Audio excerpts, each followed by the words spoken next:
सुखोन सुखोन हट आज बनम रंगदार।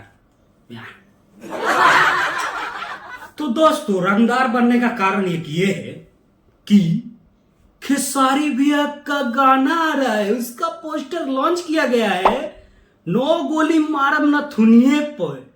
तो दोस्तों ये रंगदारी सॉन्ग होने वाला है, तो आप सब रेडी है ना? आज शाम 6 बजे टीजर मिलेगा आपको ग्लोबल म्यूजिक जंक्शन पे।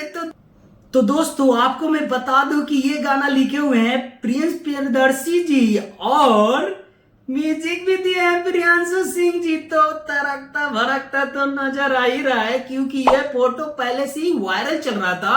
आप सब देखे भी होंगे ये वाला रंगदारी वाला जो फोटो लीक हो गई थी, और बहुत सारे जैसे कि मैं बता दूं आगे की भी बात। तो दोस्तों इसमें नजर आने वाली हैं पारुल यादव जी खेसारी भैया के साथ में। तो धमाका ही हो रहा है भाई, एक पे एक गाना आ रहा है।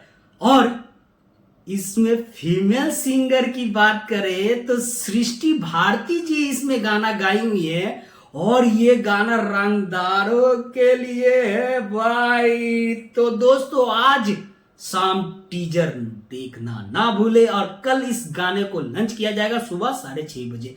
तो दोस्तों मिलते हैं फिर से टीजर के साथ, और मेरे चैनल पे आए हो तो मेरे चैनल को सब्सक्राइब करें और बेल आइकन को प्रेस करें ताकि आपके पास पहले वीडियो जाए, पहले देखिए। तब तक ले बाय बाय, मिलते हैं नेक्स्ट वीडियो।